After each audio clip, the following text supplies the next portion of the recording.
નમસ્તે મિત્રો, competitive exam માટેના ઇંગ્લિશ ગ્રામરની વિડીયો શ્રેણીના વધુ એક વિડીયોમાં આપનું સ્વાગત છે.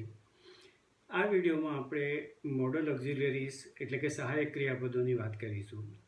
ઇંગ્લિશ ગ્રામરના કેટલાય ટૉપિક એવા છે કે જેમાં પ્રથમ દ્રષ્ટિએ આપણને લાગે કે આપણે આ વિશે બધું જ જાણીએ છીએ, પણ જ્યારે પરીક્ષામાં પ્રશ્નો પૂછાય તેને લગતા ત્યારે ઘણી બધી બાબતોથી આપણે અણજાણ હોઈએ છીએ. ઘણી બધી જગ્યાએ આપણને તકલીફ પડતી હોય છે. મોડલ ઓક્ઝિલરીઝ પણ એ જ પ્રકારનો એક ટૉપિક છે. આપણે સૌ કોઈ વિલ, શેલ, વુડ, શુડ એ બધાની પ્રાથમિક જાણકારી ધરાવીએ છીએ, પણ ડેર, નીડ અને હેવના સ્પેશિયલ ઉપયોગ જેવી કેટલીક બાબતો છે. તે ઉપરાંત વુડ, શુડ એમના વિશેષ પ્રયોગો છે, તેની કેટલીક માહિતી આપણી પાસે નથી હોતી અને તેથી આ વિડીયો પૂરેપૂરો જોવા વિનંતી છે, જેથી તમારી ખૂટતી માહિતીની આપૂર્તિ થઈ જાય. તો ચાલો આજનો વિડીયો આપણે ચાલુ કરીએ. સૌપ્રથમ સહાયક ક્રિયાપદ કોને કહેવાય કે જે મૂળ ક્રિયાપદની સાથે સહાય માટે વધારાના ક્રિયાપદ તરીકે આવે. એનો અર્થ એ છે કે ક્યારેક કાર્ડ રચના માટે અથવા વિશેષ ભાવ ક્રિએટ કરવા માટે મુખ્ય ક્રિયાપદની પહેલાં એમને મૂકવા જરૂરી બને છે. ક્યારેક આ ક્રિયાપદો સ્વતંત્ર રીતે પણ વપરાતા હોય છે. Will, would, shall, should, may, might, can, could, must, ought to, used, need, dare, do, have આ બધા મુખ્ય ઓક્ઝિલરી વર્બ્સ છે. હવે શરૂઆત આપણે કરીએ ડેરથી. ડેરનો સામાન્ય અર્થ છે to challenge, to have courage, અને ઓક્ઝિલરી વર્બના અર્થમાં તે ટુ બી બ્રેવ ઇનફ માટે વપરાય છે. India is ready to dare any foreign attack. Dare મોટે ભાગે નેગેટિવ અર્થમાં વપરાતું હોય છે, જેમ કે he dare not speak anything against me. અહીંયા આગળ તમે જોઈ શકશો કે હી થર્ડ પર્સન સિંગ્યુલર હોવા છતાં પણ આપણે એની સાથે ક્રિયાપદને એસ ના લાગ્યું. ડેડનો વિશેષ ઉપયોગ છે માટે. ડેર જ્યારે પોઝિટિવ અર્થમાં પોઝિટિવ સેન્ટેન્સમાં આપણે વાપરીએ ત્યારે એની સાથે આપણે સામાન્ય ક્રિયાપદ જેવી ટ્રીટમેન્ટ કરવાની થાય. જેમ કે he dared me to swim across the river. તો અહીંયા આગળ ઇન્ફિનિટીવની આગળ ટુ પણ લાગ્યો, ભૂતકાળનું ડેડનું સ્વરૂપ આવ્યું. એવું બીજું એક વાક્ય જોઈએ કે he dares me to answer every time. તો અહીંયા આગળ ડેડની ક્રિયાપદનું કરતાં હી છે માટે ક્રિયાપદને એસ લાગ્યું.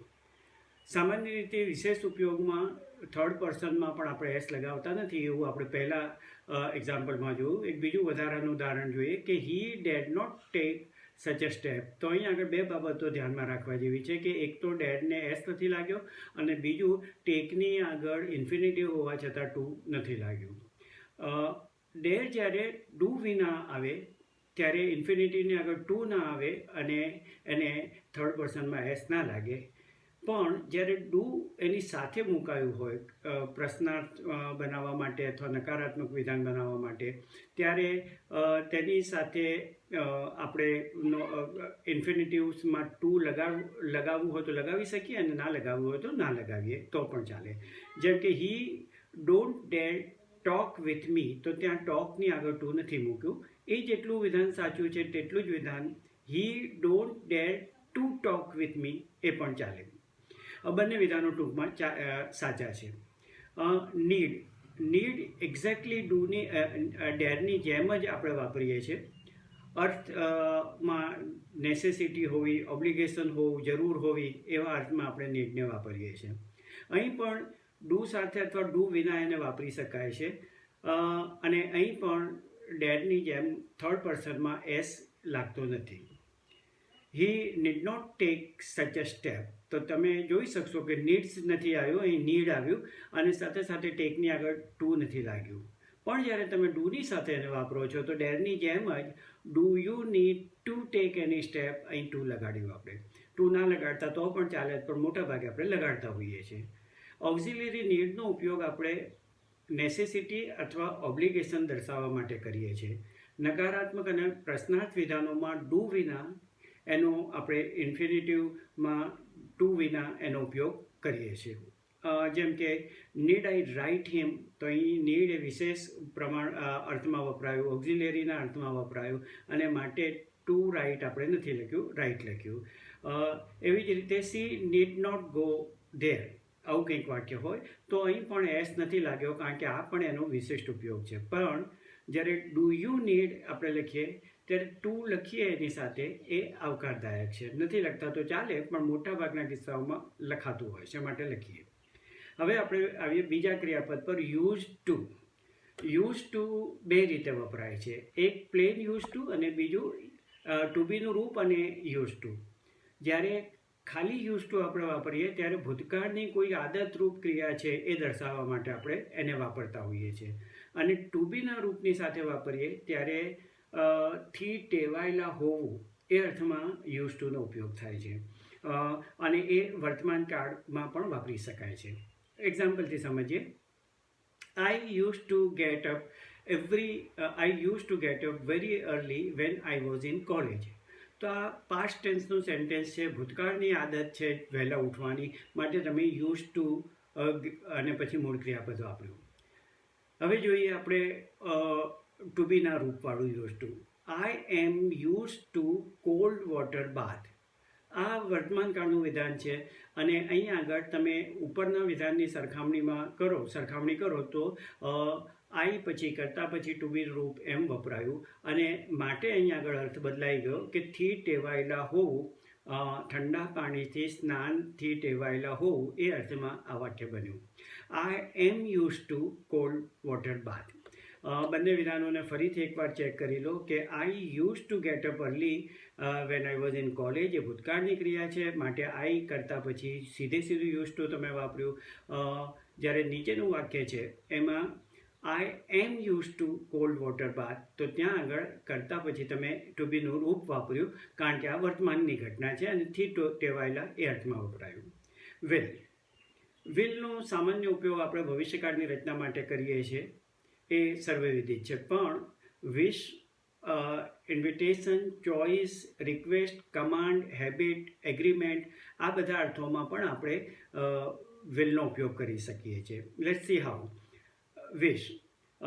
વિશ તરીકે ઉપયોગ કરતા હોઈએ એવું એક વિધાન જોઈએ કે you will get good result if God wills. અહીંયા આગળ વિલનો મૂળ ક્રિયાપદ તરીકે તમે ઉપયોગ કર્યો, ઈચ્છા હોય, ભગવાનની ઈચ્છા હશે તો, દેટ ઇઝ ક્રિયાપદને એસ લાગ્યું એટલા માટે. અધરવાઇઝ વિલને કોઈ દિવસ આપણે એસ લગાડતા નથી. ડુ વોટ યુ વિલ, તમે ઈચ્છો તે કરો, આ પણ એવું જ પ્રકારનું વિધાન છે. જ્યારે બીજું વિધાન જુઓ ઇન્વિટેશનના સેન્સમાં, will you have dinner with us tonight. અહીં આગળ કોઈને આમંત્રણ આપવા માટે આપણે આવી રીતે શબ્દ પ્રયોગ કરી શકીએ છીએ. નોર્મલી આ વિધાનનો અર્થ શું થાય? આ વિધાનનો અર્થ એ થાય કે please have dinner with us tonight. એને બદલે આપણે ક્વેશ્ચન ફોર્મમાં વિલ સાથે એને વાપરીએ છીએ ઇન્વિટેશન આપવા માટે. એ જ રીતે રિક્વેસ્ટનું એક મોડેસ્ટ ફોર્મ છે, નમ્રતાભર્યું રીત છે, નમ્રતાભરી, એ છે વિલથી ક્વેશ્ચનના ફોર્મમાં રિક્વેસ્ટ કરવી. Will you please help me. તો અહીં આગળ પ્લીઝ હેલ્પ મી એનું આ વધારે સારું રૂપ માની શકાય. એ જ રીતે કમાન્ડના અર્થમાં પણ તમે વિલ વાપરી શકો છો, જેમ કે you will finish this job before leaving the office. અહીંયા આગળ ટોન એવો છે કે you cannot leave the office without finishing the job, અથવા you will have to stay back in the office until you finish the job. અને એવા કમાન્ડને તમે moderate લેંગ્વેજમાં વાપરવા માંગતા હો વિલના યુઝ સાથે, તો તમે આ રીતે વાપરી શકો, you will finish this job before living the office. પછી આવે હેબિટ્સ. આદતો બતાવવા માટે પણ આપણે વિલનો ઉપયોગ કરી શકીએ છીએ. કોઈકના સ્વભાવગત બાબતની આપણે રજૂઆત કરતા હોઈએ ત્યારે પણ વિલ વપરાય છે. જેમ કે આપણે કહીએ છીએ કે he will never tell you the truth. તો આ એની આદત કે સ્વભાવ છે કે સાચું ના બોલવું, અને માટે તમે વિલ ત્યાં આગળ વાપર્યું. આ બધા વિશેષ ઉપયોગમાં ક્યાંય ભવિષ્યકાળનો ઇશારો નથી. બધામાં કોઈકમાં વિનંતી માટે તમે વિલ વાપર્યું છે, કોઈકમાં હેબિટ માટે આપણે વિલ વાપર્યું છે. સેલ આ જ રીતે આપણે વાપરી શકીએ છીએ ઉપર બતાવેલા બધા અર્થોમાં. ફરક એટલો છે કે અહીં કરતા આઈ અને વી હોય તો સેલ વાપરવાની પ્રણાલી છે. ત્યારબાદ હવે વુડનો સૌથી નોર્મલ ઉપયોગ છે એ ઇનડાયરેક્ટ સ્પીચમાં વિલ અથવા શેલના ભૂતકાળ તરીકે આપણે વાપરીએ છીએ. જેમ કે સ્મિતા સેડ ટુ જય, આઈ shell go to library in the evening. તો એનું તમે ઇનડાયરેક્ટ કરશો ત્યારે આઈ શેલ બીકમ સી વુડ, કારણ કે સ્મિતા બોલનારી વ્યક્તિ છે. સ્મિતા ટોલ્ડ જય that she would go to library in the evening. Direct indirect માટે અલગથી 2 વિડીયો ફૂલ લેન્થના બનાવવામાં આવેલ છે, જેની લિંક નીચે દર્શાવેલી છે. જો તમે ના જોયા હોય તો તે જોઈ લેજો. એનાથી ડિરેક્ટ ઇનડિરેક્ટના કન્સેપ્ટની પણ ક્લેરિટી આવી જશે. વુડનો બીજો ઉપયોગ છે એ રિક્વેસ્ટ માટે છે.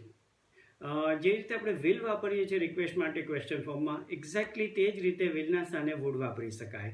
અને આ સૌથી માઇલ્ડેસ્ટ ફોર્મ ઓફ એક્સટેન્ડિંગ રિક્વેસ્ટ કહેવાય. Would you please help me.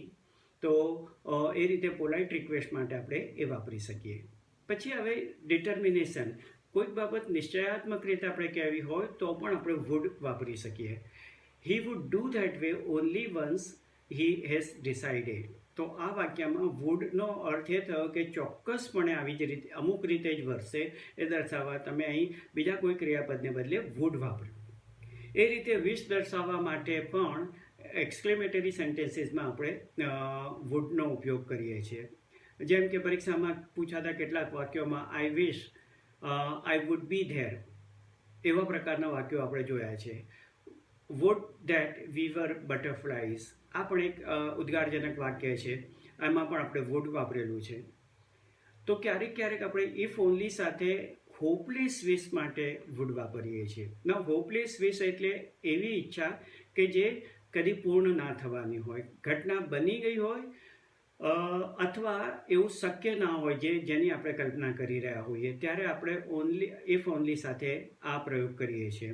વિધાન જોઈએ કે ઇફ ઓનલી હી વુડ કમ. તો અહીં આગળ એ અર્થમાં આ વાક્ય વપરાયું છે કે તે આવ્યો હોત તો કેટલું સારું થાત. અહીં ગર્ભિત અર્થ એ છે કે તે નથી આવવાનું. શુડ એ ઇચ્છનીય બાબતો માટે આપણે વાપરીએ છીએ અને તે અર્થની રીતે ઓટ ટુ કરતાં વધારે પાવરફુલ છે અને મસ્ટ કરતાં ઓછું પાવરફુલ છે, ઓછું એમ્પેથેટિક છે. મસ્ટની સાથે આપણે જો એને કમ્પેર કરીએ તો મસ્ટમાં કોઈક બાબત કાનૂની રીતે, નૈતિકતાની રીતે અનિવાર્ય હોય એના માટે આપણે મસ્ટ વાપરીએ છીએ. જેમ કે we must respect our parents, કોઈ ચોઇસ જ નથી, પેરેન્ટ્સને રિસ્પેક્ટ આપવું જ પડે અને એ ભાવ માટે આપણે we must respect our parents એવું લખીએ છીએ. જ્યારે એલ્ડર્સને રિસ્પેક્ટ આપવાની બાબત છે એ આપણી ચોઇસ પર, આપણા ડિસ્ક્રેશન પર ડિપેન્ડ કરે છે. બધા વડીલો શક્ય છે કે માનને લાયક ના હોય. કોઈ ખરાબ માણસ હોય, મોટો હોય ઉંમરમાં, તો એનો મતલબ એ નથી થતો કે મોટો હોવાના કારણે એને આપણે રિસ્પેક્ટ આપવું જ પડે. અને માટે આપણે એવા સંજોગોમાં વી મસ્ટ રિસ્પેક્ટ એલ્ડર્સ એવું બોલવાને બદલે એવું કહીએ છીએ કે we should respect our elders. Right? Parents માટે મસ્ટ, બીજાના માટે શુડ વાપર્યું. રાઈટ? નાઉ કન્ડિશનલ વિધાનોમાં અનલાઇકલી કન્ડિશન, અગેન ઉપર જે આપણે જોયું એ પ્રમાણે કેટલીક સંભાવનાઓ શક્ય ના હોય. જેમ કે કન્ડિશનલ વિધાનો આપણે 2 રીતે બોલતા હોઈએ છીએ. એકમાં આમ થાય તો તેમ થઈ શકે એવા પ્રકારની વાક્ય રચનાઓ જે નોર્મલી જેમાં પોસિબિલિટી હોય છે થવાની.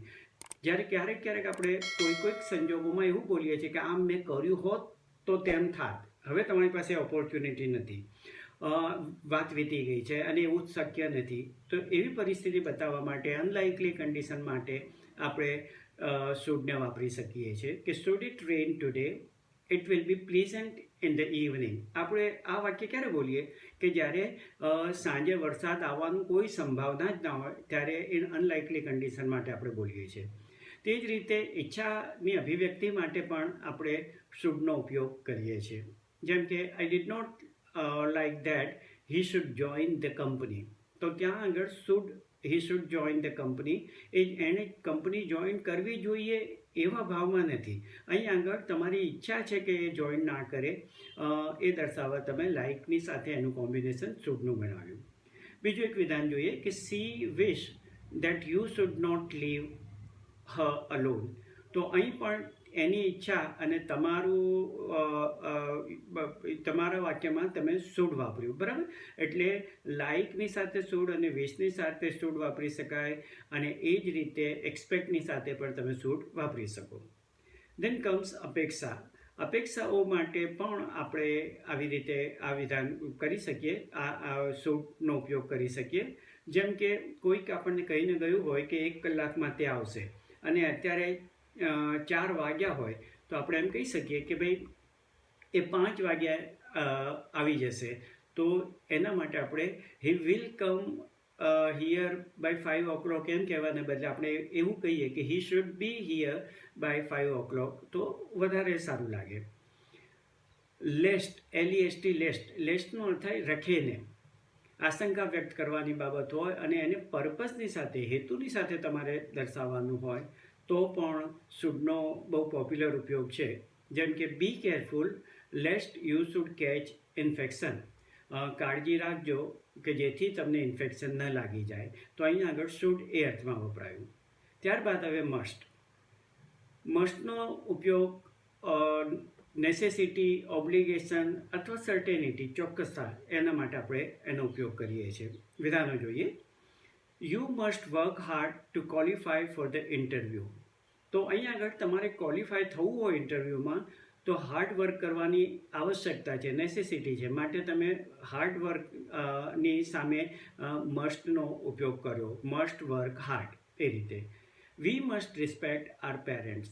તો અહીં આગળ નેસેસિટીની વાત નથી આવતી. અહીં તમારું એક નૈતિક ઓબ્લિગેશન છે, નૈતિક જવાબદારી છે પેરેન્ટ્સને માન આપવાની. માટે રિસ્પેક્ટની આગળ તમે મસ્ટ વાપર્યું. પહેલામાં નેસેસિટી હતી, બીજામાં રિસ્પેક્ટ હતો, હવે ત્રીજું વિધાન. This must be your book, your name is return on it. આમાં ચોક્કસતા બતાવવા માટે તમે મસ્ટ વાપર્યું. કેમ કે તમારી બુક ઉપર તમારું નામ છે, માટે આ બુક તમારી જ હશે, એવું આપણે ચોક્કસપૂર્વક કહી શકીએ છીએ. માટે મસ્ટ બી યોર બુક, એવું આપણે વિધાન બનાવ્યું. હવે ઘણી બધી વખત એવું થાય છે કે મસ્ટ અને હેવ ટુને લોકો સમાન માને છે. ખાસ કરીને કેટલાક ગુજરાતી ગ્રામરમાં એવું દર્શાવવામાં બી આવે છે, અને માટે ઇનડાયરેક્ટ કરતી વખતે મસ્ટનું ભૂતકાળનું રૂપ તરીકે હેડ ટુ વાપરવામાં આવે છે. આ બિલકુલ ખોટી વસ્તુ છે. મસ્ટ અને હેવ ટુ બંનેમાં ઘણો બધો અર્થભેદ છે. મસ્ટ એ બોલનારાના પોઈન્ટ ઓફ વ્યૂથી આપણે વાપરીએ છીએ. એમાં કોઈ નેગેટિવિટી નથી, કોઈ આઉટસાઇડનો ફોર્સ નથી, કોઈ દબાણ નથી મસ્ટમાં. જ્યારે તમે હેડ ટુ વાપરો છો ત્યારે અનિચ્છા વ્યક્તિની એમાં આવે છે, એમાં બહારનું તત્વ પણ આવતું હોય છે. હું એમ કહું કે I must walk a kilometer every day, ત્યારે કોઈ મને દબાણ કરે છે એવું નથી હોતું. એ મારી ઈચ્છાથી હું કરું છું, મારા માટે આવશ્યક છે, મારા હેલ્થ માટે હું કરું છું, દેટ્સ ઇટ. પણ જ્યારે હું એમ કહું કે I had to walk a kilometer yesterday, ત્યારે કોઈક એવા સંજોગો બન્યા કે અનિચ્છાએ મારે ચાલવું પડ્યું, એવો ભાવ વ્યક્ત થાય. અને માટે એ વસ્તુનું આપણે ધ્યાન રાખવું જોઈએ. અહીં તમે જોઈ શકશો એક એક્ઝામ્પલથી કે I have to go to office on foot as my scooter is out of order. અહીં આગળ સ્કૂટર આઉટ ઓફ ઓર્ડર છે. સર્કમસ્ટન્સીસ મને કમ્પેલ કરે છે, મને ફરજ પાડે છે, માટે મારે ઓફિસે ચાલીને જવું પડ્યું, એવો સ્પષ્ટ ભાવ છે. બીજું વિધાન. I must walk two office to have sum good walking. તો અહીંયા આગળ કોઈ એવું બહારનું તત્વ નથી આવતું, હું ચાલીને જાઉં છું, it is my own choice, અને માટે તમે મસ્ટ વાપર્યું. એટલે ટૂંકમાં હેવ ટુ થોડીક નેગેટિવિટી ઇન્ડિકેટ કરે, અને મસ્ટ જે છે એ પોઝિટિવ ટોનમાં આપણે વાપરીએ છીએ. ઘણી બધી વખતે નૈતિક રીતે કે કાયદાની રીતે કમ્પલ્સન ના હોય, પણ આપણી લક્ષ્ય પ્રાપ્તિના સંદર્ભમાં કોઈક વસ્તુ આવશ્યક હોય ત્યારે પણ આપણે મસ્ટ વાપરીએ છીએ. જેમ કે આ વિધાન જુઓ. C wants to gate first rank. આ એની એક એનું લક્ષ્ય છે કે તેણે પહેલો નંબર મેળવવો છે. તો આવશ્યક ક્રિયા કઈ બની કે એણે હાર્ડવર્ક કરવું પડે, અને માટે આપણે ત્યાં આગળ મસ્ટ વાપર્યું. એ she must work hard, correct. એ રીતે ઓટ ટુનો પણ ઉપયોગ થાય છે. ઓટ ટુ એ જૂની ઇંગ્લિશમાં વપરાતું હતું, હવે એનો ઓછો જ ઉપયોગ થાય છે, પણ આપણે એને એક વખત જોઈ લેવો જોઈએ કે ought to પણ આવશ્યકતા દર્શાવે છે. તેનો ફોર્સ છે એ મસ્ટ કરતાં ઓછો અને શુડ કરતાં વધારે છે. ઉપરાંત ડ્યુટી કે ઓબ્લિગેશન દર્શાવવા માટે આપણે એનો ઉપયોગ કરીએ છીએ. જ્યારે શુડનો ઉપયોગ આપણે રિકોમેન્ડેશન માટે કરીએ છીએ. કશુંક ઇચ્છનીય એટલે રિકોમેન્ડ કરવા લાયક, અને એ ભેદ આપણે ધ્યાનમાં અહીં રાખવો જોઈએ. વી ઓટ ટુ વર્ક ઓનેસ્ટલી અને વી શુડ વર્ક ઓનેસ્ટલી, એ બંનેમાં તત્વતઃ એ જ ફેર છે. ત્યારબાદ આવે કેન. તો કેનનો ઉપયોગ આપણે કેપેસિટી અથવા એબિલિટી દર્શાવવા માટે કરીએ છીએ. I can lift that heavy box અને she can talk in French, એ બાબતોથી આપણે પરિચિત છે કે અહીં આગળ હેવી બોક્સ લિફ્ટ કરવાની મારી કેપેસિટી છે, એની ફ્રેન્ચમાં બોલવાની કેપેસિટી છે, એ બતાવવા આપણે આ વાક્યોમાં કેન વાપર્યું. પણ પરમિશન માંગવા અથવા પરમિશન આપવા માટે પણ આપણે કેનનો ઉપયોગ કરીએ છીએ, અને એ જ રીતે પોસિબિલિટી, શક્યતા, સંભાવના દર્શાવવા માટે પણ આપણે કેનનો ઉપયોગ કરીએ છીએ. Let's C example. You can go early today. તો અહીં તમે કોઈકે તમને પરમિશન આપી કે તમે જઈ શકો છો. અહીં જવાની તમારી કેપેસિટીની વાત જ નથી આવતી. તમે જઈ શકો છો, યુ આર એલાઉડ, અને એ સેન્સમાં you can go early today એ વિધાનમાં કેન વપરાયું.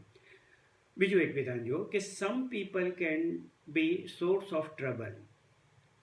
અહીં આગળ એક સંભાવના બતાવો છો તમે કે કોઈક વ્યક્તિઓ એવા હોય છે કે ક્યારેક ટ્રબલ કરી શકે, નોટ ઓલવેઝ, પણ કરવાની સંભાવના હોઈ શકે, માટે તમે એ પોસિબિલિટી માટે can be source of trouble એવું વિધાન કર્યું. હવે એક વધુ વિધાન જુઓ કે she can come to see me tomorrow. વિચારવા જેવું આ વિધાન છે. અહીં આગળ પરમિશનનો ભાવ પણ છે. તમે કોઈકને એલાઉ કરો છો કે કાલે હા એ મને મળવા આવી શકે છે, અને સંભાવના બી છે કે ભાઈ કદાચ કાલે મને મળવા આવી શકે. એ બંને ભાવ માટે તમે આ પ્રકારની વાક્ય રચના વાપરી શકો છો. ક્યારેક વર્બ ઓફ પરસેપ્શન, ભાવનાઓ વ્યક્ત કરતા, સેન્સીસ વ્યક્ત કરતા જે ક્રિયાપદો છે એની સાથે ચાલુ કાળના અવેજમાં પણ આપણે આને વાપરી શકીએ છીએ. જેમ કે મારે એમ કહેવું હોય કે I am hearing what he is saying. તે જે કહી રહ્યો છે તે મને સંભળાઈ રહ્યું છે. તો આપણે એમ કહી શકીએ કે I can here vote he is saying. અને ત્યાં આગળ આઈ કેન હિયર એ ચાલુ વર્તમાન કાળની સેન્સ પૂરી પાડે છે. એ જ રીતે I can smell something burning. તો અહીં પણ આઈ કેન સ્મેલનો અર્થ એ છે કે આઈ એમ સ્મેલિંગ, અને એ અર્થમાં તમે સ્મેલ, લિસન, વોચ, હિયર એ ક્રિયાપદો સાથે કેનને વાપરી શકો છો. એનું નકારાત્મક રૂપ કાન્ટ, એને પ્રોહિબિશન, પ્રતિબંધ માટે, કશું અટકાવવા માટે એનો આપણે ઉપયોગ કરીએ છીએ. જેમ કે you have to work sincerely, you can't play with the time. એનો મતલબ એ થયો કે કાન્ટનો ઉપયોગ તમે સમય સાથે રમત નથી કરી શકતા એવો પ્રતિબંધ સૂચવવા માટે તમે કર્યો. બીજું એક વિધાન તમે જુઓ કે you can't miss as money classes as you like. ઈચ્છા થાય એટલા ક્લાસ તમે છોડી નથી શકતા. અને અહીં પણ પ્રોહિબિશનમાં ના અર્થમાં, કોઈક વસ્તુ અવરોધવાના અર્થમાં, કોઈ વસ્તુ ના કરવાના અર્થમાં આ કાન્ટનો ઉપયોગ થયો છે. અહીં બંને વાક્યોમાં કાન્ટનો ઉપયોગ કેપેસિટી નથી એ અર્થમાં નથી થયો. એવી રીતે કુડ. તો કુડનો પોપ્યુલર ઉપયોગ આપણે જાણીએ છીએ કેનના ભૂતકાળ તરીકે ડિરેક્ટ ઇનડિરેક્ટમાં વાપરીએ છીએ. જેમ કે Seema said to Ami I can swim now. તો Seema told Ami that she could swim then. અહીં નાવનું ધેન તમે કર્યું, કેનનું કુડ કર્યું ડિરેક્ટ ઇનડિરેક્ટના રૂલ્સ પ્રમાણે.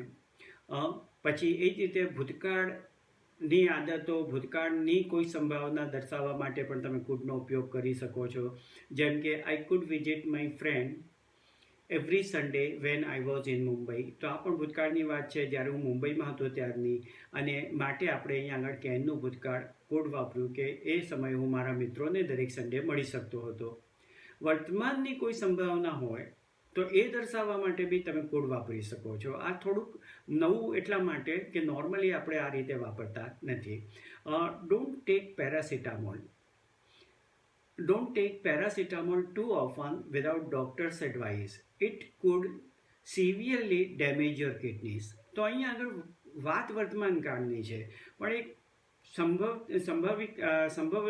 સંભાવના બતાવવા માટે આપણે કુડનો ઉપયોગ કર્યો. નોર્મલ યુઝેસમાં અહીં ઇટ કેન સિવિયરલી ડેમેજ એવું ઘણા બધા લોકો વાપરે, પણ વાક્યને વધારે અસરકારક રીતે કહેવું હોય તો આપણે ઇટ કુડ સિવિયરલી ડેમેજ એવી રીતે વાક્ય રચના કરી શકીએ. પછી વિનંતીમાં વુડના બદલે આપણે કુડ વાપરી શકીએ. ઉપર આપણે જોયું કે વુડનો ઉપયોગ આપણે વિનંતી માટે કરતા હતા, તો એ રીતે વિધાન આવી રીતે કંઈક લખી શકાય કે would you please help me to solve this problem. તો અહીં આગળ વુડને સ્થાને તમે કુડ મૂકો તો પણ એટલું જ સાચું છે. ત્યારબાદ આવે ભૂતકાળમાં કોઈ બાબત પૂરી ના થઈ હોય, કોઈ કન્ડિશન, કોઈ શરત પૂરી ના થઈ હોય, એને તમારે પરફેક્ટ ઇન્ફિનિટિવ એટલે કે હેવ અને પીપી સાથે દર્શાવવું હોય તો કેટલીક રચનાઓમાં તમે કુડ વાપરી શકો છો. જેમ કે I could have caught the train if I had hurried. આ વિધાનનો અર્થ શું છે કે મને ટ્રેન નથી મળી. મને ટ્રેન નથી મળી એ બાબત હું કેવી રીતે દર્શાવું છું કે મેં ઉતાવળ કરી હોત તો હું ટ્રેન મિસ ના કરી શક્યો હોત, કે મેં ટ્રેન મિસ ના કરી હોત, મેં ટ્રેન મને મળી ગઈ હોત. પણ એ બધી બાબત ભૂતકાળમાં થયેલી છે ને હવે પૂરી નથી થવાની, માટે તમે એને બતાવો છો કે I could have got the train if I had hurry. એ જ રીતે મેના સાથે તમે વર્બ ઓફ પરસેપ્શનની સાથે પણ ચાલુ કાળ માટે એનો ઉપયોગ કરો છો. જેમ કે I could taste ginger in the cake. તો એનો મતલબ એ થયો કે I had taken taste of ginger in this cake. એ પ્રમાણે એટલે કે ભૂતકાળમાં ચાલુ ક્રિયાને બતાવવા માટે પણ તમે કુડ વાપરી શકો છો. એ જ રીતે ઓછા પોઝિટિવ સ્વરૂપમાં તમારે કેનના વાપરવું હોય. કેનથી નો જે ભાવ છે, જે ફોર્સ છે એ પોઝિટિવિટીનો છે, અને એમાં તમે કાન્ટ કરો તો નેગેટિવ થઈ જાય. પણ તમારે કાન્ટ કરતાં ઓછું અને કેન કરતાં થોડુંક વધારે એવું નેગેટિવ તત્વ ઇન્ટ્રોડ્યુસ કરવું હોય ત્યારે તમે આ પ્રકારની વાક્યરચના કુડથી કરી શકો. જેમ કે I can attend the party. અહીં આગળ બહુ સંભાવનાઓ છે કે આપણે પાર્ટી એટેન્ડ કરી શકીશું એવું આપણે કહીએ છીએ, પણ I could attend the party એનો મતલબ એ થયો કે દેર આર ચાન્સીસ 50-50 કે કદાચ કરી બી શકાય, કદાચ ના બી કરી શકાય. મિત્રો, નોર્મલ યુઝેસ તો બધાને ખબર છે, પણ આવા યુઝેસ પરીક્ષામાં ખાસ પૂછાય છે, માટે આપણે આવી વસ્તુઓને ખાસ શીખી લેવી જોઈએ. જરૂર જણાય તો મને મેલ કરશો અથવા કોમેન્ટમાં જણાવશો તો મારી પાસેથી પણ એનું પ્રેક્ટિસ મટીરિયલ મળી શકશે. નહીં તો તમારી પાસે જો બીજા સોર્સિસથી આ પ્રકારનું મટીરિયલ હોય તો એ ચોક્કસ જોઈ જજો. આજના જ પેપરમાં જીપીએસસીની બહુ મોટી જાહેરાત આવી છે. આવનારા સમયમાં ખૂબ બધી જીપીએસસીની ડીવાયએસઓથી માંડીને એસઓ, ડેપ્યુટી કલેક્ટર અને અન્ય પરીક્ષાઓ આવવાની છે. ત્યારે ઇંગ્લિશની એને નજરઅંદાજ કરવું આપણને ના પોસાય એ વસ્તુ તમે જાણતા જ હશો. નાઉ વી કમ બેક ટુ મે. સંભાવના દર્શાવવા માટે મેનો આપણે નોર્મલ ઉપયોગ કરીએ છીએ. જેમ કે ઇટ ઇઝ ક્લાઉડી ડે, વાદળછાયો દિવસ છે, અને માટે ઇટ મે રેન ટુડે, માટે અત્યારે વરસાદ આવી શકે એવી રીતે આપણે કહી શકીએ. વરસાદ આવે બી ના બી આવે, માટે મે આપણે વાપર્યું. એ જ રીતે અનુમતિ માંગવા અને આપવા માટે પણ આપણે મે વાપરીએ છીએ. જેમ કે may I go early today sir. તમે રજા માંગો ત્યારે આવી રીતે વાત કરો છો, may I go early today. અને એમાં તમને જો અનુમતિ મળી જતી હોય તો એવું કહેવાય સામે પક્ષેથી કે you may go today early. એ રીતે વિશ દર્શાવવા માટે પણ આપણે મેનો ઉપયોગ કરીએ છીએ. નોર્મલી આપણે may God bless you, may you get well soon, આવા પ્રકારના વાક્યો રોજબરોજની લાઈફમાં વાપરતા હોઈએ છીએ. એ જ રીતે માઇટ છે, MIGHT માઇટ, એ મેના ભૂતકાળ તરીકે આપણે વાપરીએ છીએ. જેમ કે they died that we might live. એમ પોસિબલ ભવિષ્યની સંભાવના, ફ્યુચર પોસિબિલિટી માટે પણ આપણે માઇટ વાપરી શકીએ છીએ. આ પણ એક વિશેષ ઉપયોગ છે. જેમ કે take a cab, you might miss the train. અહીં આગળ આપણે એમ કે આપણો અર્થ છે કે take a cab, otherwise you will miss the train. અને એ વસ્તુ સંભાવનાની રીતે તમારે કહેવી હોય તો તમારી પાસે બે ઓપ્શન છે કે મે અને માઇટ વાપરો, પણ માઇટ વાપરવું એ વધારે કન્ટેમ્પરરી છે, એ વધારે પ્રમાણમાં વ્યવહારમાં આપણે વાપરતા હોઈએ છીએ. ત્યારબાદ આવે હેવ, હેઝ અને હેડ. એનો ઉપયોગ આપણે જાણીએ જ છીએ કે પૂર્ણકાળની રચનાઓ માટે પીપીની સાથે કરીએ છીએ.